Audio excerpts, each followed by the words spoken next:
he's married and he has a crush on me and that he has some sort of carnal desires. And I said, oh no, we're done. Anytime a man uses carnal desires at me. Oh, he used that word. Yes. Oh, I thought you just got like really saved in your speech just now. Nope. He said carnal desires, and that makes me uncomfortable. And anytime a man uses the words carnal, I know you watch serial killer podcasts for information. So.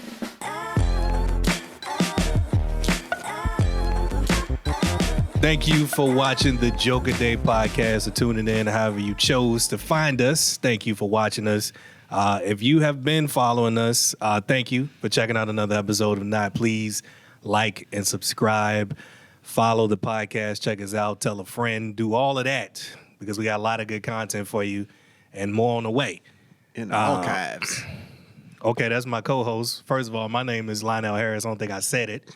My co-host is That Ninja. I think that's his preferred pronouns. That Ninja David Griffin. That's correct. Let's just keep it right there. That's where you at. Yeah, don't go too high like you was doing with all that illustrious. We stopped. Yeah. Don't hate me because I read Webster's when I was a kid. You know what I'm saying? Yeah, all y'all with them words. Them words. Right. Yeah. Reading. I told you, New Orleans public schools. I got you. Well, since we already starting with you being a little aggravated, what is pissing David off today? Well, we're really like something. Okay. All right. I hate people that's talented but also work hard. Like you gotta pick one. So you hate me? I don't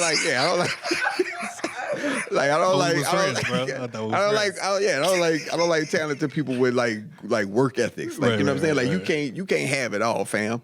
Like you gotta stop somewhere. You know what I'm saying? Like don't be talented and outwork me. You know what I'm saying? Like why do you think you're doing too much? Because you're doing too much. You don't think it's bringing to like, light why don't you maybe just, some why of don't you your just rest what they say, rest on your laurels. That's what it is. Yeah. Like just rest in your talent. You know what I'm saying? Like look don't at you with the vocabulary. Like don't get up early and work hard. You know what I'm saying? Right. Sleep late if you're talented. Right. That's what I'm saying. Just sleep in. Yeah. You know what I'm saying?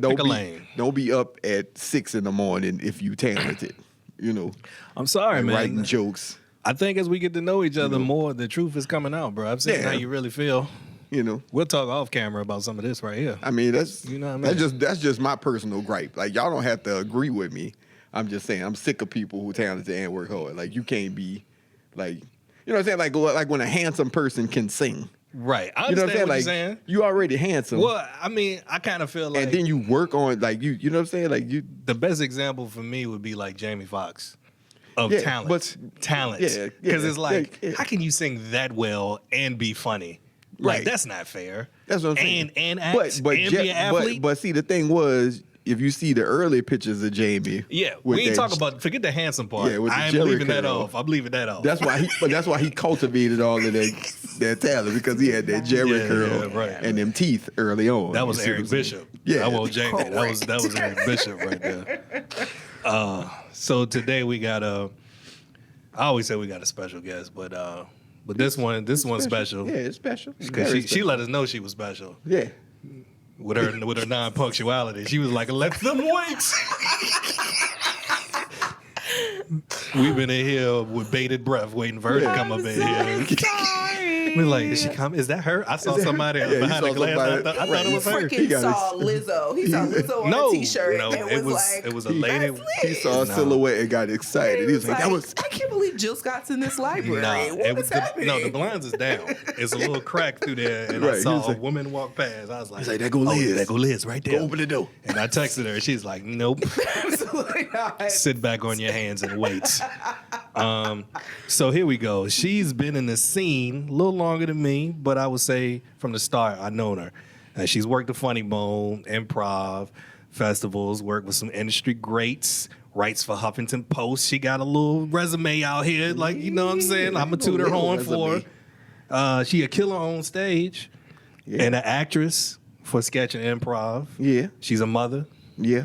She's a friend. Yeah. And some other stuff we probably going to find out in this interview. Give it up for Liz Barlow. Hi, like, thank y'all so much for having me and waiting for me. Yeah. What else we gonna do? Right. You know what I mean? The camera said it was like somebody Yeah, gonna do this podcast today. She came I was in- gonna be Liz. Yeah. I knew something was up when Rose Bearers came in this J first when she walked in. Absolutely They were not. Oh my God. before Liz walked in, we saw all of this. So embarrassing. Do you understand how hard it is to be like fake famous? Like people, I went to homecoming. I went to George Mason University. Okay. Get Money University. Okay. And people come up to you and they're like, "Oh my God, my famous friend." It's like, do you understand? When I leave here, I have to go do payroll because I still work a regular job. Yeah. I have employees. I have a supervisor. There's the people not throwing flowers. I'm not the Queen of Zamunda. I just tell jokes occasionally. Okay? All right. So who was the people that came in here first? Not that. You gonna have to ask the library. Okay. All right. Okay. It was just people. Yeah. Yeah. Nobody knows we tape in the library. Don't be giving up. Don't be telling all our business. My bad. Telling all our business. My bad. Give it away the secret. If y'all ever wonder why we speak like NPR, I thought we were going to do an ASMR episode. When I was a child. yeah. I like to try sweaty balls. They were that SNL sketch. You remember that? My sweaty balls. Sweaty balls. So all right, let's just get right into it. Yes, the burning question. Did you get your Dutch oven? Yes. Okay, for Absolutely. Christmas. I knew you was. Yeah. Yeah. So where did that come from? So I end up getting two. My mom, but this happens every year. I say I want something, and I say it to my mom, but of course I mention it to my line sisters, and I have two. And one of my line sisters were best friends. We've known each other since the first day of 9th grade. She'll hear it and think, oh, I should get her that too. And so I end up with two of a lot of the same things. So now I have two royal blue Dutch ovens. Love it. I love it. Weird flex, but okay. Yeah. Because I was wondering after I heard you say you wanted one for Yeah. Christmas, I was like, Yeah. did she get it? Yeah. Did she get it? Now you didn't set that up properly, so you Yeah, gotta it say was- she just got off the road. Right, it was burning in my soul to ask the I question. saw you 'cause came out. I came was out. But we aggressive gotta, with it. we I'm gotta sorry. say where the question came from. I'm sorry. Right. She Right. just got off the road. Yeah. With let's see, who were you on the road with? Nicole Nicole Byer. Byer. Nicole Byer. And you were on her podcast. Yeah. I was on her podcast. And a lot of things were said. Oh my god! And that was one of the things at the top of the show. Yeah. You want a Dutch oven. I had to know. Yeah, it was a lot of dating things. We not gonna get into that. Thank you. I appreciate it. We're not gonna get into that. That's not the name of our podcast. Right. But yeah, how was it touring with Nicole? And how did that come to be? So technically, I still tour with Nicole. I actually be with her in Phoenix in a couple weeks. Nice. No, literally next weekend. I have been working the DC Improv pretty regularly. Mm-hmm. And then I, just like every other comic, I look at the calendar. I don't know about anybody else's process, but I go look at the calendar and I see what's a pretty good chance of me being able to host. Mm-hmm. And so I reached out to them and I said, can I please host for Nicole Byer? I think would be a great mix. And they said yes. And I hosted 5 shows. Yes. 5-show weekend. Mm-hmm. And she was like, do you want to come to Denver in the summer? And I was like, yeah. That was in April. I didn't think anything of it. In comedy, somebody's like, yeah, what I'm saying, I got you. I'm going to take you on an 80-city tour, and you go nowhere. Right. So she actually reached out, like her team was like, hey, Liz, we got your flight information. And I was like, oh, I'm going to Denver. Yeah. Okay, great. So that's where it started. I went to Denver. I did Comedy Works. We had a great time. Dope. Then it was so much fun. So much fun. Denver is it's a dope scene, though. It's a dope scene. I got to meet other black comics from out there. They took me to this Black Arts Festival because one thing about me, my spidey senses are going to tingle. Where the black people at? I'm going to go find them. I do know that when I was there, I said, oh, everybody here is high? Listen, I don't smoke, I don't drink, I don't do any of that stuff. Okay. I don't do drugs. But if people want to get high on weed, it's not my favorite, but whatever. Yeah. Denver people are on that stuff. Yeah. It was like a girl nodding out in the street. Mm-hmm. And I said, ma'am, are you okay? And she just looked at me and grumbled off. How white people, it's like, you do know that you homeless. Right. You don't have to give me at it. But that's besides the point. Anyway, Denver was great. Denver was wonderful. Yeah. Then we started doing theaters. So I did House of Blues in Houston, and then the next day we did Texas Theater in Dallas. Then the next month I got to do the Apollo.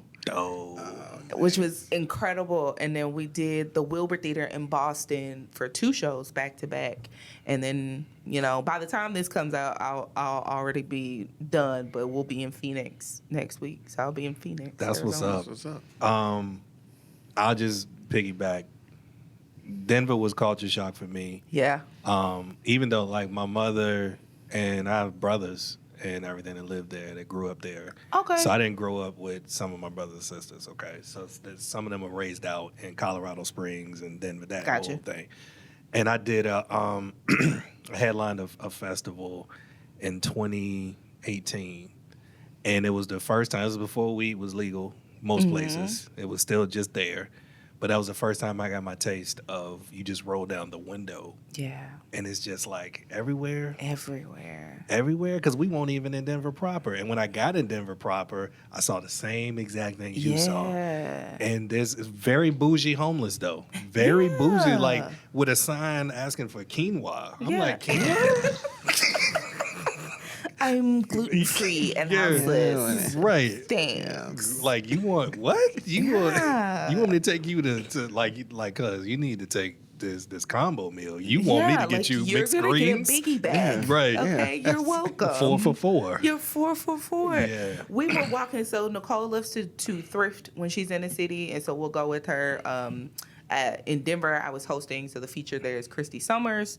So we all go and we explore because we're there for 3 days. And it was just homeless people, and they were like, there's a dog in that car. Do you think that dog is okay? And I'm like, ma'am, no offense. Your teeth have seen better days. Your clothes have seen better days. Rough. Maybe not Don't worry about the dog in the car. The dog in the car, right. I appreciate your humanity, but I think there are other steps in between that we need to be concerned about. Like gingivitis. Yeah. Yeah. Whole host of Couple things that you things. could be worried about. So it's been really fun being on tour and seeing her crowd, kind of embrace me and follow me and stuff like that. So it's a whirlwind, but it's a good time. Okay. Well, I wasn't planning on going in this order, but the Dutch oven led to that. Okay. So we're gonna be going around and round. Cool. But you asked about fans. Yes. Then you have a question I was related. gonna say, Let's stay where we at. Unexpected fans from like being on tour with her, or just through your comedy in general? Yeah, I mean, every time I leave her stage, I'm looking like, oh, I get 300 followers. Being on her podcast, I got so many followers. So it's great because I get to kind of cultivate my audience, and some of that is transferable. Like they're like, we really liked you in Dallas, and people will comment. And then I also get some unwanted fans. Literally today, I opened my DMs, and there was a man that left me a 2-paragraph message Yeah, he did. about how he Double is space. married, but he has a crush on me. And if you know anything about my baby daddy, that's not uncommon. But he's married and he has a crush on me, and that he has some sort of carnal desires. And I said, oh no, we're done. Anytime a man uses carnal desires at me. Oh, he used that word. Yes. Oh, I thought you just got like really saved in your speech just now. Nope. He Okay. said carnal desires, and that makes me uncomfortable in any Take that setting. out mean- at you, huh? Yeah, Carnal that means he tried to desires. fetish you then. Very That's much. what it sounded like then. That sounded like he was on some, Yeah. Weird. He let you into his search history. Yeah. Yeah, made me do this. Yeah. You had to clutch your pearl a little Yeah. bit. Like, Carnal. excuse me? Yeah, you need on, to sir. repent. Yeah. Repent. Anytime a man use the words carnal, I know you watch Serial Killer podcasts for information. So I don't. I was like, sir, I will send this to your spouse. Please don't play with me. Oh, He's doing it for research. Yeah. Yeah. Like, no, what did he do? Okay. I would have done that. All right. Well, now we got to get to my burning questions. Okay. All right. So, I've known you for a while. Yeah. And most, if not all, of our interactions, you roasted me for being old, calling me a deacon, don't know that I roasted you. Yeah. So my question is that wasn't a question. Okay. That was a statement. Okay. Yeah, The question is, why do you hate old people? What is up with ageism? What do you have against the elderly? That I'm at ages. My child thought you were her grandfather. Well, I How didn't get is to that that part. my Well, see, fault? I didn't get to that part. We're gonna get there later. So you're raising. I did not know this. You're raising offspring. I did not know this. Now let me just recall this. I called Liz, audience, to ask her if she wanted to do the podcast. Mm-hmm. I'm on speakerphone. Her daughter said, "Papa." I mean, that baby just heard what she heard. Yeah, You can't blame her for hearing No, old. she's trained. She definitely inherited that. Like she's like, come on, man, I'm concerned about the future. She training them, raising up the next generation to hate the elderly. I don't hate I love old people. I just think that you and old people have a lot of similarities. I was the same age you are now when you started, wasn't it? Ain't you around the same age I was when I I'm started? 33. Exactly. Yeah. Same age as Jesus. Correct. I'm in my Jesus year. I've been very blessed. Yeah. I want you to backtrack what you just said. Let's just dissect the sentence. Yeah. I was the same age you are now. Yeah. When we started 8 years ago. But my point is How math works. Well, look, I'm trying to get you to embrace this transitive property. Okay. Okay. Well, I don't- No, just hear me out. Because if I was old then, what does that make you if we were the same age when I started? For we already established I'm old. Listen, I'm trying to get where you at. You know what I mean? I have no problem embracing that I'm an auntie. I'm in my auntie age. Okay. I already know what kind of auntie I am. I am not a grandfather. Well, I'm not. That's my kid thinks you are. Yeah, So well, are we saying that the 2-year-old is wrong or kids lie all the time. But she just heard your voice. Yeah. and she thought you literally was, just heard your voice. just- What's that? Papa? I said, that's not grandpa. That's not Papa. okay. Well, I mean, No, I'm not old enough to be Liz's dad. I wasn't 8 when I had my first child. That's my point. You That's could my have been 18, and I think that math is a little more closely to what we're looking at. 18 here. years older than you, cuz? No, ma'am. No, no, math is a no, little more no, closely no, linked. no. Who payroll you doing with that math? Somebody go get check, go get wrong, bro. short. Yeah. Oh my gosh. No, ma'am. That is hilarious. Listen, I'm an auntie. I realize that. I'm the cuss out auntie. Mm-hmm. It's my favorite trait about myself right now. At 33, if I have 4 nephews, they come to me, where they at? Because I'm going to curse somebody out. Mm-hmm. The baseball coach, cursing them out. The teacher, cursing them out. Your mama, not so much. But everybody else. Okay. So we established your baseline with age. Is that why you hate 90s R&B? I don't hate 90s R&B. You told me on the phone call that you hate 90s R&B. So I want to know why you hate. I don't hate 90s R&B, David, because I'm not even addressing what No, that's what she told me.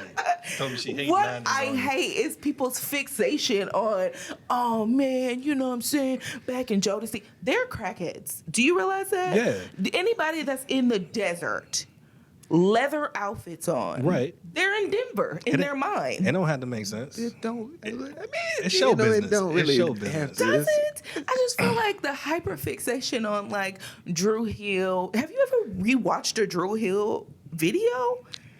Let me tell It's you. literally insane. It's like, why is there a Renaissance theme from dudes from Baltimore? Right. They've never been to any sort of Renaissance. Have you ever seen Drew Hill? It's because they were trying to unleash the dragon. Okay. There you go. Right. There you go. That's what it Again, was. They I were know trying that to unleash that's the the time dragon. period of where you grew up. I'm talking about the Renaissance. Uh-huh. But I don't think... Okay. Here we go. Here we go. Okay. We gotta- Okay. So look.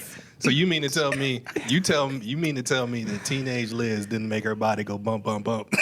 Okay, but that is 2000s R&B. Okay, now we're starting to get into the classics. Okay. The class. Yes. Okay. 2000s, the classics. The classics. I go back and listen to B2K albums, and I'm like, wow. Okay, masterpiece. You said masterpiece? Masterpiece. Masterpiece. That's what I heard. Masterpiece writing. I go back and listen to Pretty Ricky, which probably shouldn't have been marketed to teenage girls, but whatever. Okay, I got a grape soda, bag of chips. That's all I got. Yeah, because sometimes all I do have in this life is a grape soda, a bag of chips, and I'm still gonna go have a good time with my friends. All right. That's really the baseline of 2000s R&B. We don't have much. We're Okay. just kids, but we're gonna have a good time. 90s R&B is struggle. All of us are on crack or on drugs. You got to think. We're drunk. No, you got Baduism leading into. You got you got Words and Sounds, Jill Scott. You got the neo soul movement. All that. No, that's classics. How can you say neo soul ain't one classics? Listen, if I want to clean my house top to bottom, absolutely. Oh God, the disrespect. The disrespect. If I need to get to told me- gutters, if I need to get to window washing, absolutely. Come on, man, you got to defend better. You know, You What act are like you doing? she thought the you act third. like you ain't But I'm here. saying, I'm just the judge. You know No, what I'm saying? no, bro. Because she No, started to turn me against yeah. my own era. Because you, Yeah, she want to clean her house. yeah, that's what I'm but saying. what Like, I'm and saying. I mean, it's not a lie because I mean- your house will be spotless. Yeah, it Listen to will the be. Jill Jill and Scott, the- yeah. you doing, that's the real hard labor stuff. You like, let me put on this Jill Scott album because I got to clean my curtains. You know, the stuff like Oh. that.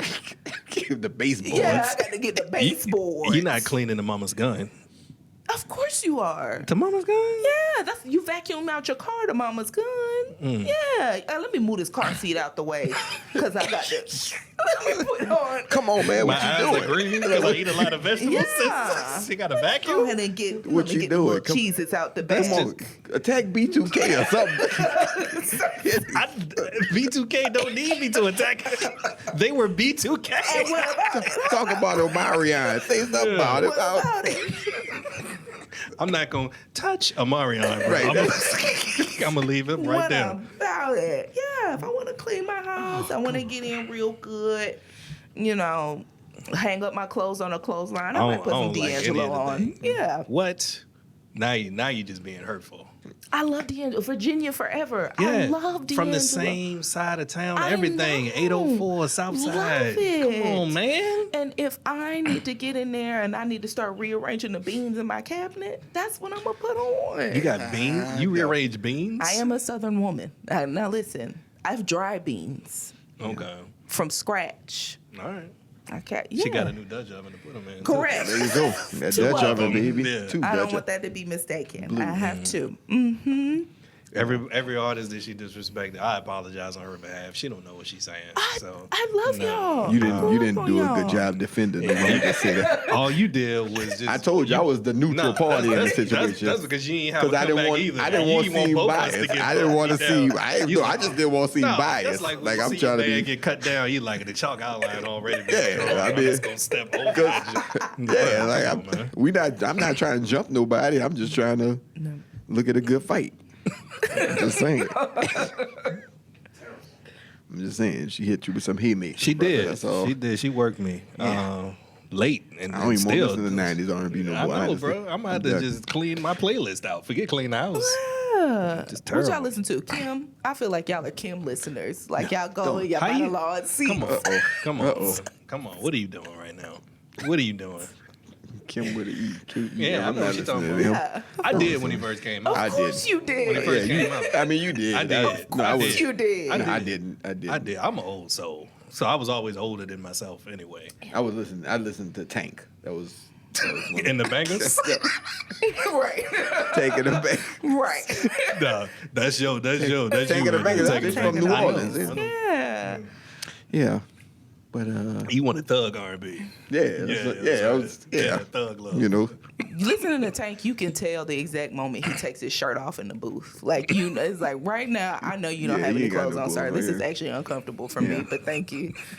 I enjoy the music, but Right. please put your tank top back on. He be on social media always singing some gospel now. Every time I see him now, he be trying to zip aside like I'm trying to. I saw a jank with him doing a worship, a little worship. He buzzed out. You don't know what I'm talking about? You see that clip? I think He he was like was- Jamie Foxx or somebody. You sit beside somebody on the piano. oh, I know what you're talking about. Yeah, every time that might have just been the pandemic. Everybody was calling on the Lord. Listen. Everybody needed this guy during the pandemic. I was about to join the virtual usher board in the pandemic. I was like, I could do this. It's not hard. But you got to touch people to usher. The virtual usher board. Yeah. Let me go ahead and mute her because she gonna be hollering. She laid out, so let me mute her. I could do that. That's like the equivalent of laying the laying the cloth. blanket up. So let me go ahead and mute her because she laid out. That's it. All right, we gonna move on. I'm in defeat. I'm just gonna change the subject. There you go. Yeah, it was a clean break. That's how you do that. Yeah. One of your credits is writing for Huffington Post. And how'd you get your start in writing? So it's so funny. I would have never thought I would be a writer. I mean, I was okay in English, but I didn't think I would write right. And then I cut all my hair off at 26, 27. And I wanted to write about the experience. And I knew a friend from Facebook who worked at the Huffington Post. And I said, hey, can I bet you this article? And so I wrote it. And it was talking about my relationship to hair versus my mother's relationship to that. And it did pretty well. And then the next thing, I had written some other articles for different websites, but the next thing was Insecure. So Insecure comes out.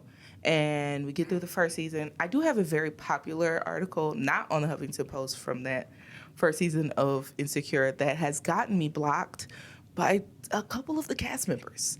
So Really? So I wrote an article about Kelly from Insecure. Okay.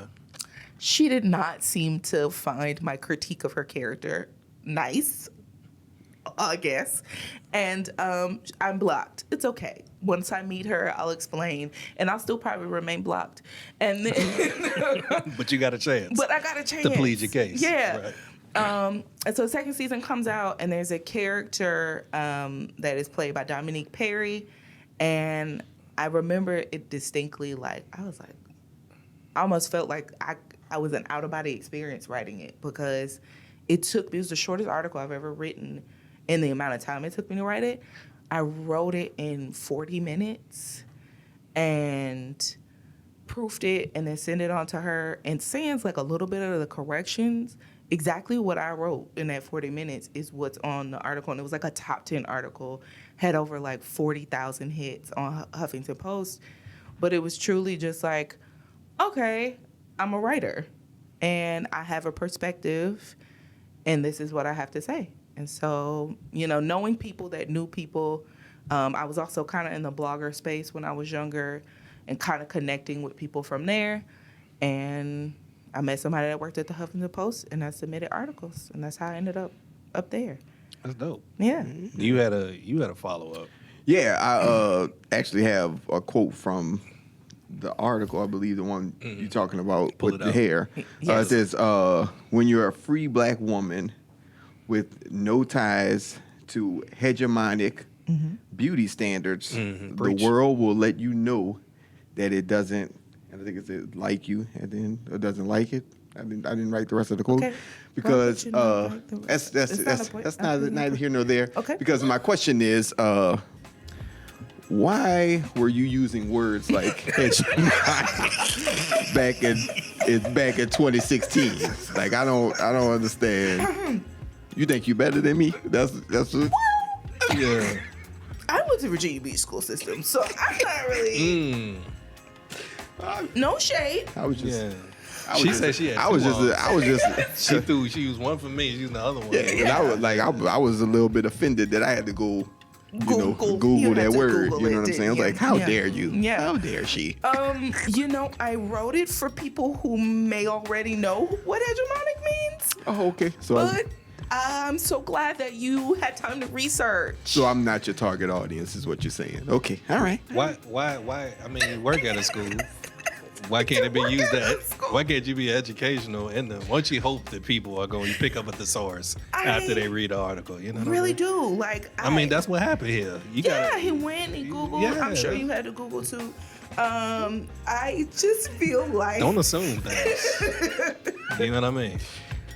I think the reason I wrote it that way is because in the space that I was, my target audience already knew what that word You don't have to put people down to feel better about yourself. I just want you to know that we can all come. You can lift us up, and we can all thrive together. You know what I'm saying?